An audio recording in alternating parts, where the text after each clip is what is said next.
Hello students, कैसे हो आप सब। आज हम स्फेरिकल मिरर के नेक्स्ट टॉपिक करेंगे।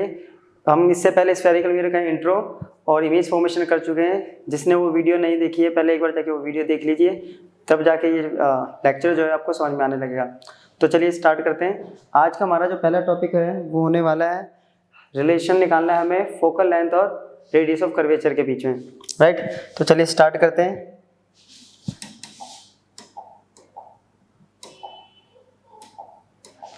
तो ये हमने लिया है concave mirror, right. Concave mirror में ये ले लिया हमने इसकी प्रिंसिपल एक्सिस। तो हमने क्या करा, फर्स्ट रे लेके आए हम पैरेलल, प्रिंसिपल एक्सिस के पैरेलल। तो जैसा कि हमने लास्ट वीडियो में देखा था कि जो पैरेलल होती है रे तो वो किससे क्रॉस करेगी, वो क्रॉस करती है फोकल लेंथ से। तो ये क्रॉस कर गई हमारी फोकल लेंथ एफ से, राइट। ये हो गया हमारा पी पॉल, तो फोकल लेंथ से हो गई। अब हम लोगों ने लॉ ऑफ रिफ्लेक्शन पढ़ा है, तो लॉ ऑफ रिफ्लेक्शन लिए हमने यहाँ पे एक नॉर्मल डाल दिया।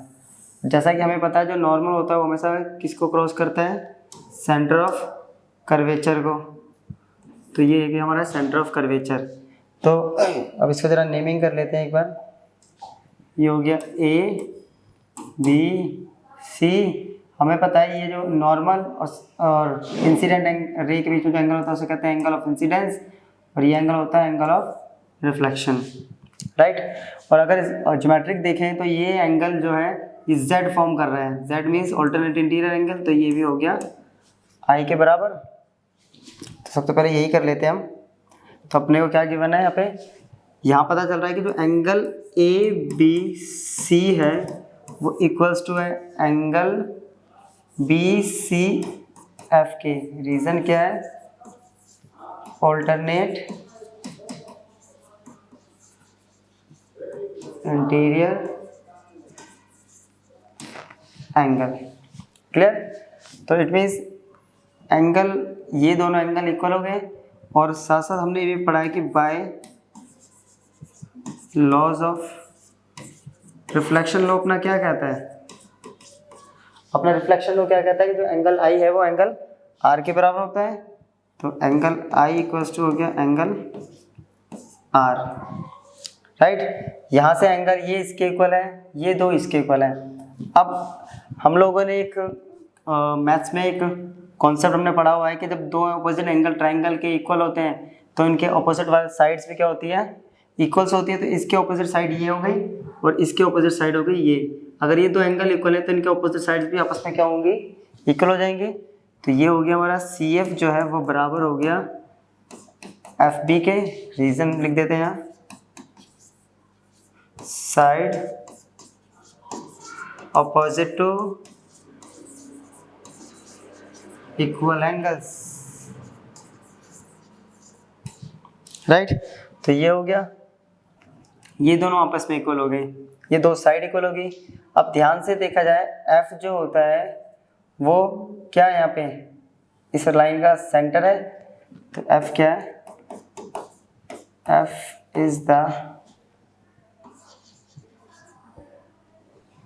Middle point.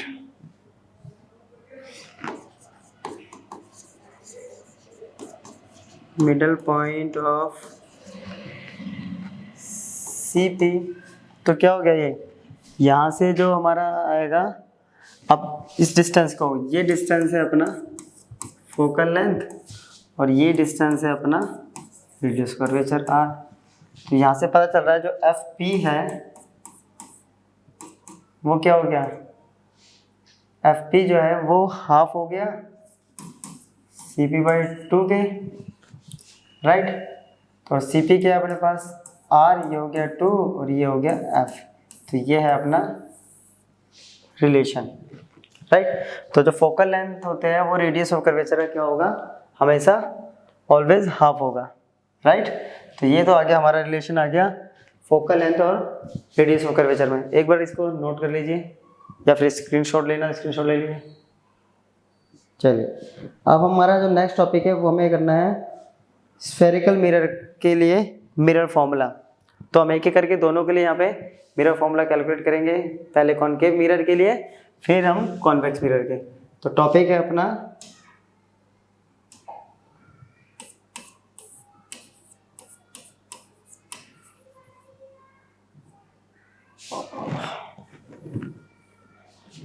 मिरर फॉर्मूला और ये हम निकाल रहे हैं पहले कॉनकेव। फर्स्ट हम कैलकुलेट करेंगे यार कॉनकेव मिरर के लिए, राइट। चलिए स्टार्ट करते हैं कॉनकेव मिरर के लिए। ये बना दिया हमने कॉनकेव मिरर, ये हो गई प्रिंसिपल एक्सिस, राइट। इस पे हमने रख दिया एक ऑब्जेक्ट, ये रहा ऑब्जेक्ट ए बी, राइट। तो फर्स्ट एक रे लेके गए हम पैरेलल प्रिंसिपल एक्सिस के, जो कि हमें पता है कि वो किससे क्रॉस करेगी, फोकल लेंथ एफ से, ये करके फोकल लेंथ एफ से क्रॉस। दूसरी रे लेके गए हम इसके पोल से, पोल पी से लेके चले गए,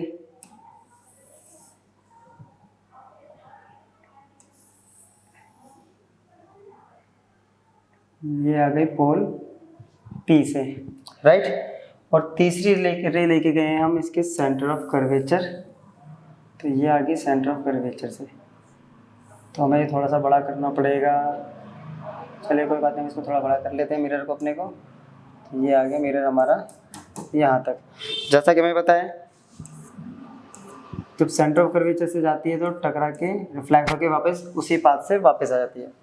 तो ये हमें लोकेशन मिल गई यहाँ पे इमेज की, तो ये बन गई हमारी इमेज, राइट। इमेज होगी हमारी ए डैश बी डैश, ये हो गया सेंटर ऑफ कर्वेचर, ये पॉइंट था हमारा एफ। तो अब जरा इसके डिस्टेंस जो भी है मेजरमेंट लिख लेते हैं। एफ से पोल के बीच का डिस्टेंस होता है फोकल लेंथ, राइट। एफ से पोल के बीच का डिस्टेंस फोकल लेंथ। ऑब्जेक्ट से पोल के बीच का डिस्टेंस होता है ऑब्जेक्ट डिस्टेंस, इसको हम यू से डिनोट करते हैं, क्लियर। ये इमेज और पोल का डिस्टेंस होता है वी, और सेंटर ऑफ कर्वेचर से पोल का डिस्टेंस होता है आर। तो ये तो हो गया हमारा डिस्टेंस सारे।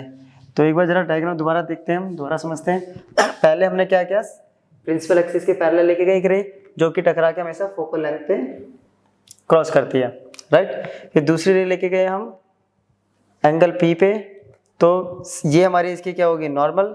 तो हमें पता है लॉज ऑफ रिफ्लेक्शन, अगर ये एंगल आई है तो ये हो जाता है एंगल आर, तो ये दोनों एंगल इक्वल आ गए, राइट। लॉज ऑफ रिफ्लेक्शन से टकरा के क्रॉस करके सेम एंगल पे। तीसरी रे हमने ली सेंटर ऑफ कर्वेचर, जो कि टकरा के वापस सेंटर ऑफ कर्वेचर पे ही रिफ्लेक्ट होने के बाद सेंटर ऑफ कर्वेचर से ही क्रॉस करती है। तो ये तो हो गया हमारे डायग्राम कंप्लीट। अब जरा इसको स्टार्ट करते हैं। तो इसमें जरा ध्यान से देखिए, इसके अंदर पहले दो ट्राइंगल ध्यान से देखिए, ये ए बी सी और ये वाला triangle A dash B dash C. तो पहले हम इस जरा इन दो ट्राइंगल पे एक बार काम कर लेते हैं। तो हम ले रहे हैं इन ट्राइंगल, ले लिया हमने A B C and triangle A dash B dash C, right. अगर ध्यान से देखा जाए तो ये एंगल और ये एंगल सेम हो गया, बिकॉज ये दो एंगल क्या है 90 डिग्री पर है, तो ये क्या हो गए, सेम हो गए। तो angle A B C equals to angle A dash B dash C, reason is 90 degree, right. और दूसरा एंगल, ये एंगल जो सी पे बन रहा है, ये दोनों वर्टिकल अपोजिट एंगल बना रहे हैं।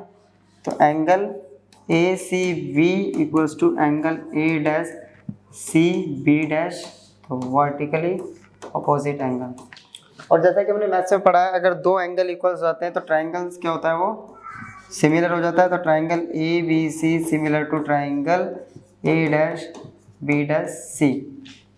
और जब सिमिलर होता है तो उनकी साइड्स का, कॉरस्पॉन्डिंग साइड्स का जो रेशियो होता है वो भी क्या होता है, इक्वल होता है। ये भी हमने मैथ्स में किया हुआ है। तो इट मीन्स अगर मैं इसकी साइड ए बी लेता हूँ तो उसकी भी सेम साइड यानी एल्टीट्यूड उसका ए डैश बी डैश लेनी पड़ेगी। और इसकी अगर मैं ये वाली साइड बी सी लेता हूँ तो उसकी बी डैश सी बराबर हो जाएगी। ये बन गई अपनी फर्स्ट इक्वेशन। अब सेम अगर हम ये ट्रायंगल देखें, बड़े वाला ट्रायंगल ए बी पी, ये जो ट्रायंगल बन रहा है सेम इसका भी पी पे जो ट्रायंगल बन रहा है ए डैश बी डैश पी, ये भी क्या होगा, सेम सिमिलर होंगे। तो इसलिए हम लिख देते हैं सिमिलरली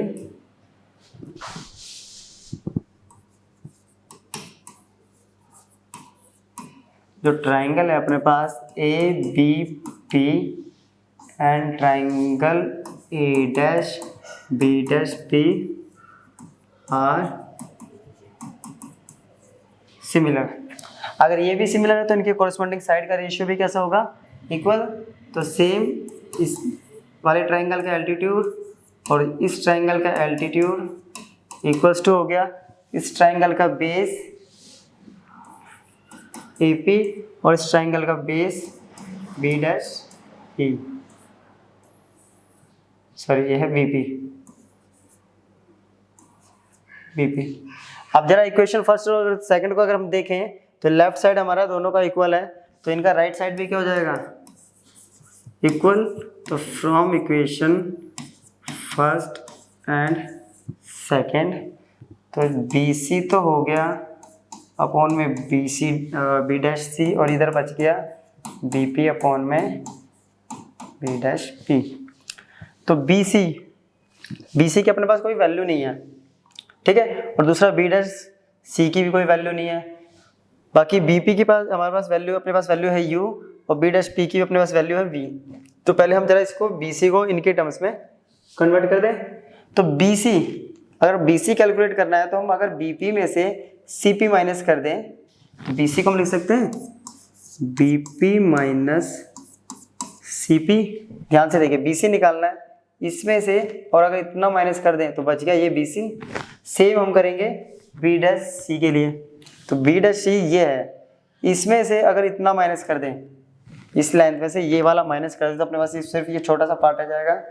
तो ये करेंगे हम CP minus B dash P, और राइट साइड तो अपना सेम बच गया BP अपॉन में B dash P, right.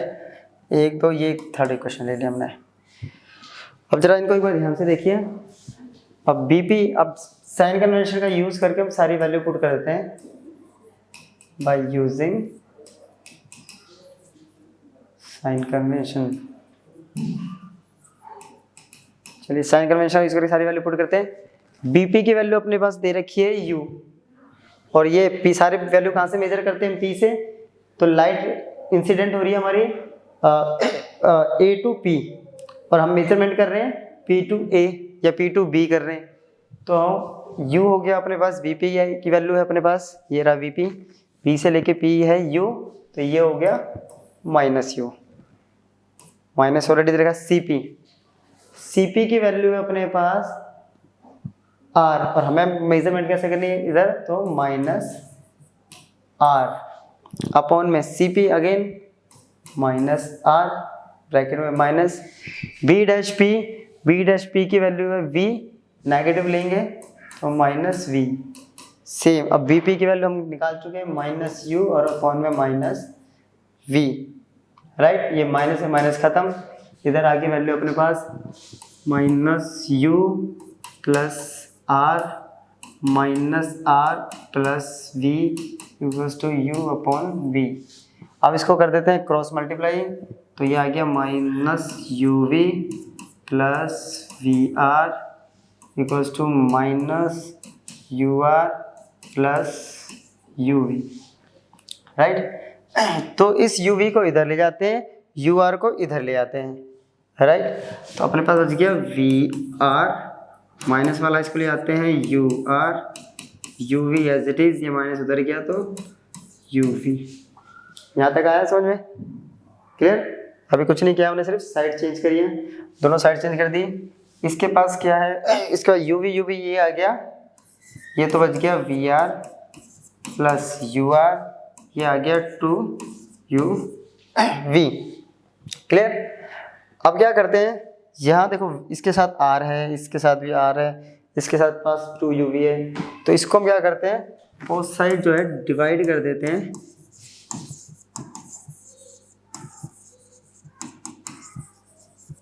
Divided by कर देते हैं हम UVR से, राइट। तो अपने पास होता है VR प्लस UR और 2UV। तो नेक्स्ट पेज में ले जाते हैं,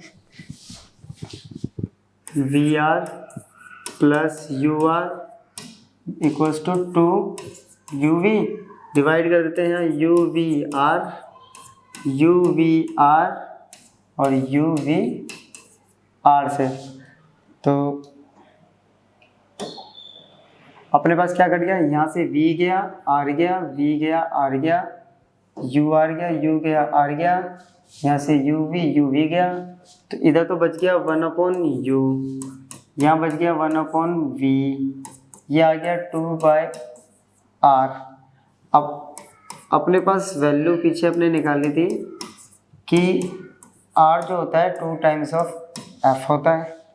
तो 2 से 2 कैंसिल आउट, तो 1/U plus 1/V equals to आ गया 1/, ये होता है मिरर फॉर्मूला, राइट।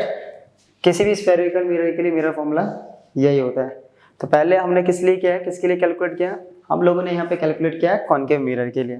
तो एक बार कॉनकेव मिरर को जरा, ये था हमारा कॉनकेव मिरर का, राइट। इसका स्क्रीनशॉट ले लेंगे,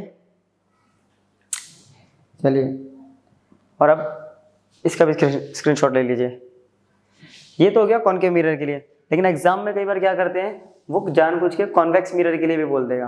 तो चलिए हम उसके लिए भी एक बार सॉल्व कर लेते हैं। तो नेक्स्ट पेज ले लेते हैं उसके लिए। तो अब किसके लिए कैलकुलेट करना है, अब हमें कैलकुलेट करना है मिरर फॉर्मूला किसके लिए, कॉन्वेक्स मिरर के लिए। चलिए कॉन्वेक्स मिरर के लिए करते हैं। तो ये तो हो गया अपना कॉन्वेक्स मिरर, जो कि अंदर से पॉलिश होता है और बाहर वाला जो सरफेस होता है वो इसका रिफ्लेक्टिंग होता है। ये ले ली हमने प्रिंसिपल एक्सिस। डायग्राम सेम बनेगा जैसे पीछे बनाए। तो सबसे पहले हमने ले लिया एक ऑब्जेक्ट, ये हो गया ऑब्जेक्ट A B, सब कुछ सेम करेंगे, इवन नेमिंग तक हम सेम रखेंगे, जिससे हमें पीछे वाले और इसको कंपेयर करने में कोई कंफ्यूजन नहीं होगी। ये भी दोनों क्या लगेगा, एकदम सेम लगेगा हमें। तो अपने को क्या करना है, सबसे पहले आप क्या करेंगे, प्रिंसिपल एक्सिस के पैरेलल लेके जाएंगे फर्स्ट रे। वो क्या करेगी, हमें पता है कि कॉन्वेक्स मिरर के साथ जब रिफ्लेक्ट होती है तो वो डाइवर्स हो जाती है, ये हो गई डाइवर्स। बट आइज को तो यहाँ पे देखने पे कैसा लगेगा, अगर यहाँ देखेगा कोई ऑब्जर्वर खड़ा है तो उसके अकॉर्डिंग तो ये रे आ रही है कहीं यहाँ से, इट मीन तो इसका फोकल लेंथ हो गया, ये फोकस पॉइंट हो गया F। दूसरी रे अपने को कहाँ से लेके जानी है, जैसे उसमें लेके गए थे, तो सेंटर ऑफ कर्वेचर से,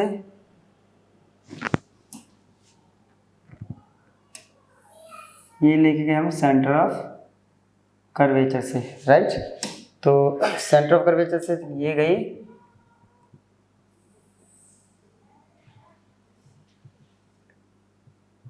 ये गई सेंटर ऑफ कर्वेचर C से, क्लियर।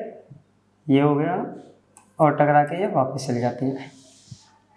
और तीसरी रे कैसे लेते हैं हम, तीसरी रे ली थी हमने, इसके पोल से टकराई और वो सेम एंगल से रिफ्लेक्ट होकर चली गई, क्लियर। सेम एंगल से रिफ्लेक्ट होकर जाएगी तो क्या होगा, यहाँ पे जब रीट्रेस करेंगे, आई जब यहाँ से देखेगा तो रीट्रेस करने में कहाँ जाएगा, ये रे जाएगी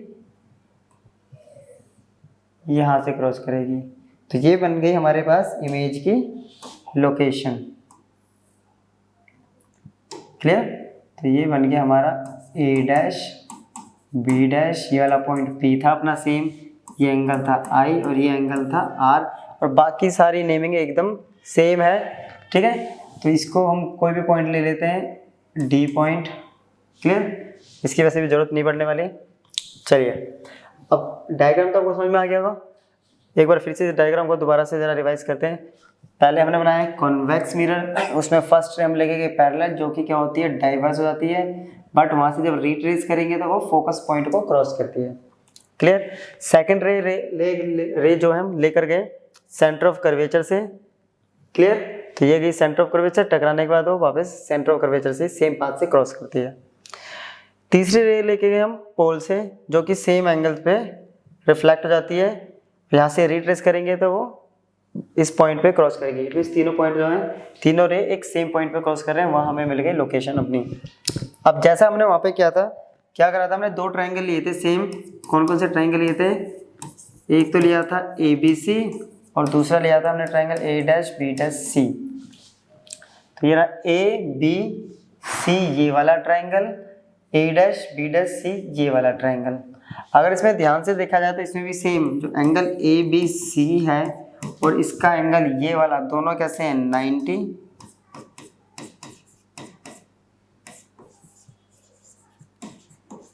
ये दोनों 90 हो गए। और दूसरा, इन दोनों के पास C एंगल एक कॉमन बन रहा है, राइट। तो angle C equals to angle C है, जो कि है, तो ये दोनों ट्राइंगल भी हो गए similar.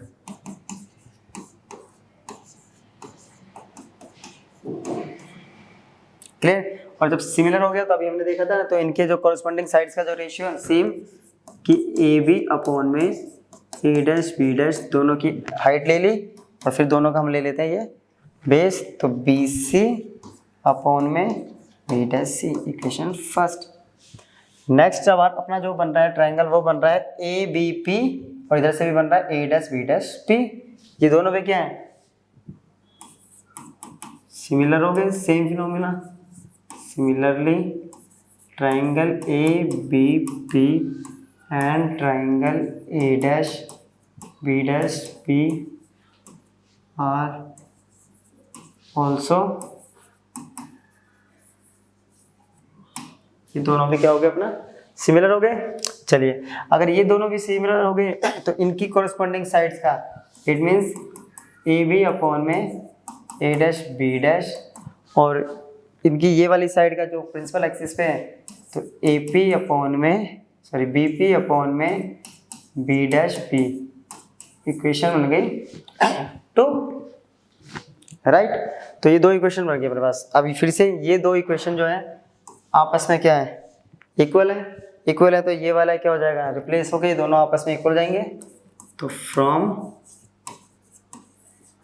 Equation first and second, first and second को अगर कंपेयर करेंगे तो BC अपॉन में B',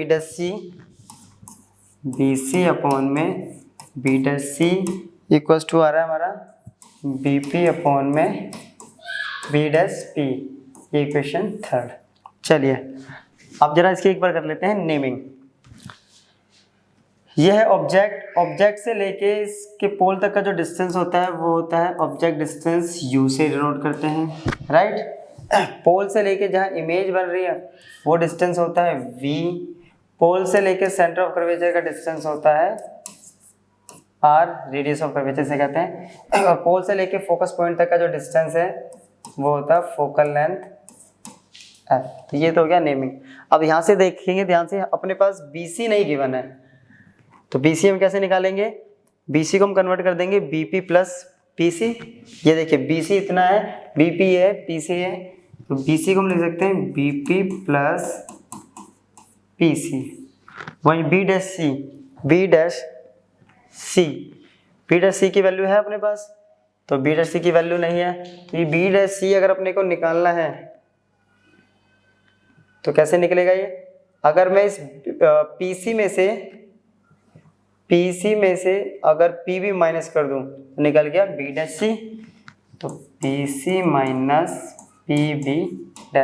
ध्यान से देखिए, इसमें से इतना माइनस करूंगा तो ये मिल जाएगा, बाकी ये सारी वैल्यू अपने पास गिवन है, BP अपॉन में B'। यहाँ तक क्लियर।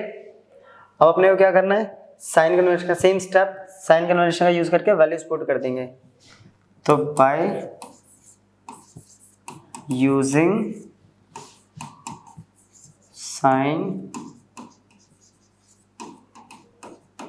कन्वेंशन, तो आपको क्या करना है एक्चुअली, तो सीबीएसई में हम लोग ये करते हैं ड्राइव, एंट्रेंस में तो जरूरत नहीं है, एंट्रेंस में तो हमें सिर्फ कॉन्सेप्ट पता होना चाहिए, बट जब सीबीएसई या बोर्ड्स एग्जाम, जब हम एग्जाम्स लिखते हैं कोई भी, तो उसमें हमारा ये ड्राइव कंप्लीटली मांगा जाता है। तो ये स्टेप्स हमें वहाँ पे मेंशन करने पड़ेंगे। तो साइन कन्वेंशन का यूज़ करते हैं। बीपी अगर देखें तो बीपी है अपना ऑब्जेक्ट डिस्टेंस, और ऑब्जेक्ट डिस्टेंस जो होता है वो ऑलवेज क्या होता है, नेगेटिव। तो बीपी तो आ गया माइनस यू, बीच में है प्लस पीसी। पी से लेके सी तक का डिस्टेंस है अपने पास आर, तो ये आ गया प्लस का आर, क्योंकि ये सेम साइड है, जिस साइड से लाइट आ रही है उसी डायरेक्शन में जा रहा है, तो ये आ गया पॉजिटिव। वहीं दूसरा है अपने पास पीसी, फिर से पीसी है नीचे, पीसी भी आ गया आर, बीच में है माइनस, फिर है पीबी डैश, पीबी डैश की वैल्यू है प्लस का वी, ये भी इस साइड है, क्लियर। फिर बीपी, बीपी है अपने पास माइनस यू, जो कि हमने ऑलरेडी निकाल लिया था ये रहा, और फिर बचा है अपने पास बी डैश पी, ये है वी। तो इसको जरा एक बार क्रॉस मल्टीप्लाई कर देते हैं। चलिए क्रॉस मल्टीप्लाई करते हैं, minus U V plus V R minus U R plus U V, right, हो गया। तो यू आर और वी आर को एक तरफ कर लेते हैं, और यू वी और यू वी को एक तरफ, तो ये आ गया वी आर इधर, यू आर को मैं इधर लेके आया, तो ये हो गया प्लस यू वी ऑलरेडी था, इस वाले यू वी को उधर लेके गया तो प्लस का यू वी, तो ये आ गया V R plus U R equals to U we.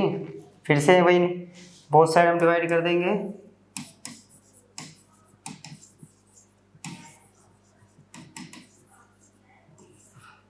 Both side divided bye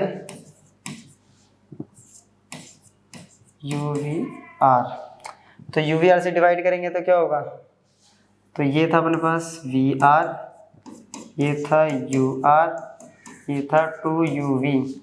इसको अगर डिवाइड करेंगे यू वी आर, इसको भी डिवाइड कर दिया यू वी आर, इसको भी डिवाइड कर दिया यू वी आर, तो यहाँ गया वी आर, क्लियर, ये गया यू आर, ये यू और आर गया, और ये गया यू वी और यू वी। तो इधर बच गया 1/u, ये बच गया 1/v, ये बच गया 2/r। एक बार जरा इसको, अभी रह रहा है 2 स्टेप रह रहे हैं, एक बार जरा इसको स्क्रीनशॉट ले लीजिए, हो गया। चलिए अब 1/u प्लस 1/v और 2/r, r इक्वल्स टू होता है अपने पास क्या बचा, सिंपल 1/u प्लस 1/v, और ये बचा था 2/r, राइट। और 1/r जो होता है, या फिर r जो होता है, वो 2 टाइम्स ऑफ f होता है, ये 2 से 2 खत्म, तो बन गया अपने पास mirror formula 1/u plus 1/v equals to 1/f। अब चाहे वो कॉनकेव मिरर हो या फिर कॉन्वेक्स मिरर हो, दोनों ही केसेस में फॉर्मूला क्या होता है, 1/u plus 1/v equals to 1/f। तो दोनों ही केसेस में सेम आएगा अपना फॉर्मूला, राइट। तो चलिए अब इन पे ना एक बेसिक क्वेश्चन कर लेते हैं, पहले वैल्यूज को पुट करना सीख लेते हैं कि इसमें अप्लाई कैसे करते हैं। तो चलिए, तो क्वेश्चन है अपना पहला, ये पहला क्वेश्चन है कि एक स्मॉल कैंडल है जो कि 2.5 सेंटीमीटर साइज में है, उसको रखा गया 27 सेंटीमीटर कॉनकेव मिरर के सामने, और उसका रेडियस कर्वेचर है 36 सेंटीमीटर। तो किस डिस्टेंस पे ये इमेज बनाएगा, या किसी डिस्टेंस पे हम स्क्रीन को रखें कि उसके ऊपर एक शार्प इमेज बनेगी, राइट। तो पहले बेसिकली हम इसको बना नहीं रहे, जरा समझिए। ये होता है कॉनकेव मिरर, ये प्रिंसिपल एक्सिस होती है, ऑब्जेक्ट हमेशा रखा जाता है सामने, ये कहीं ऐसे जा रहा होगा। तो जो object distance it means u वो दे रखा है, हमें बोला है कि इसके 27 सेंटीमीटर सामने रखा है। तो लाइट रेडिएशन जिस साइड से आती है हम उसके ऑपोजिट डायरेक्शन में मेजर कर रहे हैं, तो -27 सेंटीमीटर, क्लियर। वहीं इसका रेडियस ऑफ कर्वेचर है 36 सेंटीमीटर। अब इसका रेडियस ऑफ कर्वेचर आता है यहाँ कहीं, तो 36 सेंटीमीटर, ये भी हो गया माइनस का 36 सेंटीमीटर। तो इससे हम निकालेंगे फोकल लेंथ, जो कि हम रिलेशन निकाला था r/2, तो ये हो गया माइनस का 36/2 मीन्स माइनस का 18 सेंटीमीटर। तो हमें निकालना है इमेज डिस्टेंस, ये दे रखा है हमें साइज, इसकी अभी हमें जरूरत नहीं है, जब इसका नेक्स्ट टॉपिक हम करेंगे मैग्नीफिकेशन तो वहाँ इसको यूज़ करेंगे। तो अभी सिर्फ हम यू वी और एफ के साथ ये कैलकुलेशन करेंगे, राइट। तो अपने पास मिरर फॉर्मूला होता है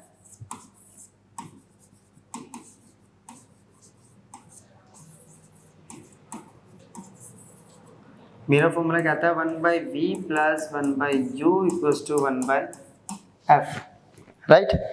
तो 1/v नहीं गिवन, यही कैलकुलेट करना हमें। u दे रखा है अपने पास -27, f दे रखा है 1/-18, राइट। तो ये हो गया 1/v प्लस माइनस माइनस हो गया ये 27, ये हो गया -1/18। इसको उधर लेके जाते हैं, इसको उधर लेके जाएंगे तो क्या होगा, ये हो गया प्लस, राइट। अब जरा इसको सॉल्व करते हैं। इसको सॉल्व करेंगे, इन दोनों का एलसीएम आएगा 54। तो 18 से डिवाइड करेंगे 54, तो ये आ गया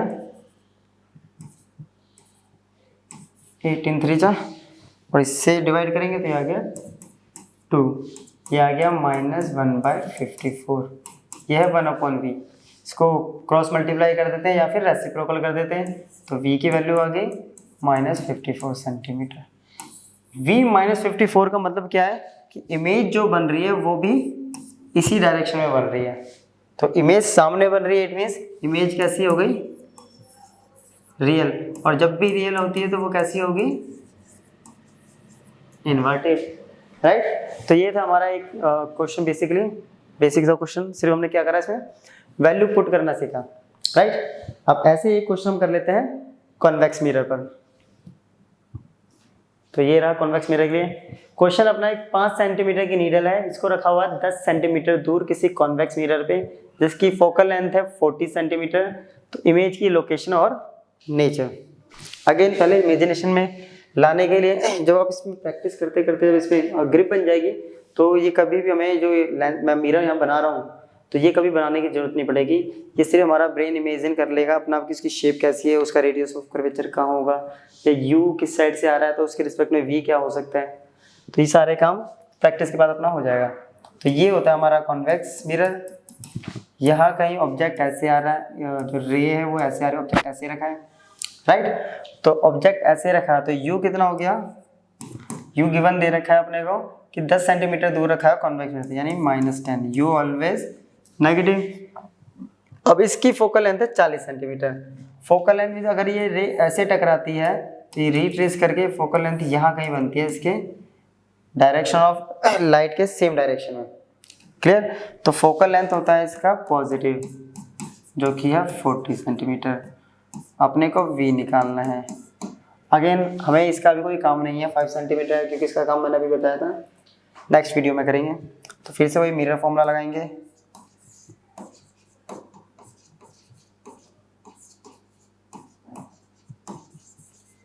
तो अपना मिरर फॉर्मूला कहता है कि 1/v जो होता है plus 1/u equals to 1/f होगा।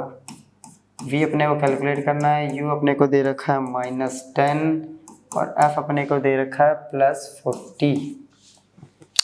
इसको सॉल्व करते हैं, प्लस माइनस माइनस, यह आ गया 1/40, -10 को उधर लेके जाओ, यह आ गया 1/40 प्लस 1/10। इसको सॉल्व करेंगे, ये तो आएगा 41 प्लस 4, ये आ गया 5/40, यह है 1/v। तो v कितना आ गया 40/5, जो कि होता है 8 सेंटीमीटर। अब यहाँ पे ध्यान से देखें तो v आ रहा है अपना पॉजिटिव, और जैसा कि हमने कॉन्वेक्स मिरर में ऑलरेडी इमेज जब हमने फॉर्म करी थी, इसकी इमेज बनाई थी, तो उसमें देखा था इसमें सारी इमेज जो होती है इस साइड बनती है। तो पॉजिटिव यही बताता है कि इमेज जो बन रही है हमारी कहाँ बन रही है, बिहाइंड द मिरर। इमेज कहाँ है अपनी, बिहाइंड द